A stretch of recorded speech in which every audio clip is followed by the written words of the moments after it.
আসসালামু আলাইকুম।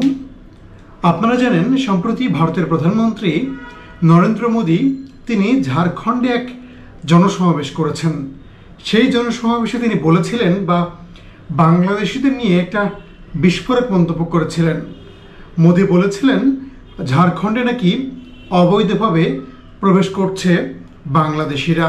নরেন্দ্র মোদীর পর এবার ভারতের কেন্দ্রীয় স্বরাষ্ট্রমন্ত্রী অমিত শাহ তিনি আরও এক ধাপ এগিয়ে গিয়ে বাংলাদেশিদের নিয়ে একটা মন্তব্য করেছেন। অমিত শাহ বলেছেন যারা ঝাড়খণ্ডে অনুপ্রবেশ করেছে বাংলাদেশিরা তাদেরকে উল্টো করে ঝোলাবে বিজেপি সরকার। আপনারা জানেন যে অমিত শাহর এই বক্তব্যের কড়া প্রতিবাদ জানিয়েছে বাংলাদেশের অন্তর্বর্তীকালীন সরকার।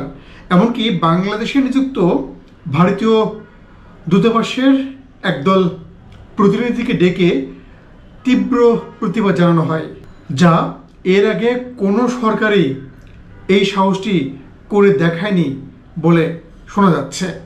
ভারতের এই যে প্রধানমন্ত্রী বলেন, স্বরাষ্ট্রমন্ত্রী বলেন, তারা বাংলাদেশিদের নিয়ে এ ধরনের মন্তব্য কেন করছেন তা নিয়ে বিবিসি বাংলা একটি প্রতিবেদন করেছে। তাদের হেডলাইনটি হচ্ছে বিজেপি নেতারা কেন বারবার বাংলাদেশিদের টার্গেট করেন। সেই প্রতিবেদনে বলা হচ্ছে অমিত শাহ শুধু এই প্রথম বাংলাদেশিদের নিয়ে এমন মন্তব্য করেছেন তা না, তিনি এর আগেও বেশ কয়েকবার বাংলাদেশিদের নিয়ে মন্তব্য করেন। এর আগে একবার তিনি বাংলাদেশিদের উই পোকা বলেন, আরেকবার তিনি বলেছিলেন ভারতে যারা অবৈধভাবে প্রবেশ করেছে সেসব বাংলাদেশিদেরকে বঙ্গোপসাগরে ছুঁড়ে ফেলা হবে। কেন বারবার বাংলাদেশিদের টার্গেট করা হয়? বিবিসি বলছে এসব বেশি শোনা যায় নির্বাচনের সময়, ঠিক যেমনটা পশ্চিমবঙ্গে নির্বাচনের সময় একই ধরনের মন্তব্য করেছিল বিজেপির শীর্ষ নেতারা যারা পশ্চিমবঙ্গে প্রচারণা চালিয়েছেন। তারা বারবার কিন্তু বাংলাদেশিদের টার্গেট করে বিতর্কিত মন্তব্য করেছিলেন। এরপর এখন ঝাড়খণ্ডের নির্বাচন সামনে, ঠিক তখন কিন্তু নরেন্দ্র মোদী এবং অমিত শাহ এ ধরনের মন্তব্য করছেন। মূলত ভোটারদের তাদের দিকে ধাবিত করার জন্য কিন্তু এ ধরনের মন্তব্য করছেন বিজেপি নেতারা। আরেকটা বিষয় গুরুত্বপূর্ণ, সেটা হলো ধর্ম। ঠিক নির্বাচনের সময় এই ধর্মটাকে ব্যবহার করা হয়। ভারতে মুসলমানদের টার্গেট করে বিজেপি নেতারা কিন্তু এক ধরনের বিতর্কিত মন্তব্য করে থাকেন। রাজনৈতিক বিশ্লেষকরা বলছেন যে এ ধরনের ভারত বিদ্বেষী যে বিজেপি নেতাদের মন্তব্য তা কিন্তু দীর্ঘদিন ধরে পাকিস্তানের নাগরিকদের বিরুদ্ধে তারা এরকম মন্তব্য করত।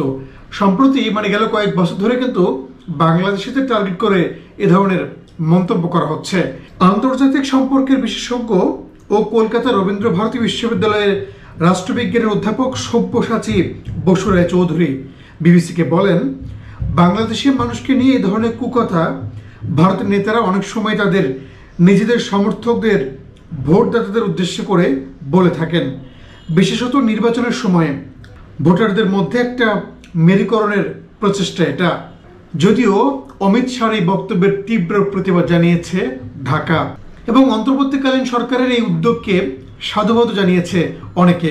বিশেষ করে বাংলাদেশের বেশ কয়েকটি রাজনৈতিক দল কিন্তু এই ঘটনার সাধুবাদ জানানোর পাশাপাশি ভারতের যে স্বরাষ্ট্রমন্ত্রী তার সেই মন্তব্যের সমালোচনা করেছে যে একজন প্রতিবেশী রাষ্ট্রের কেন্দ্রীয় স্বরাষ্ট্রমন্ত্রী কিভাবে সেই প্রতিবেশী রাষ্ট্রের জনগণকে নিয়ে এভাবে মন্তব্য করতে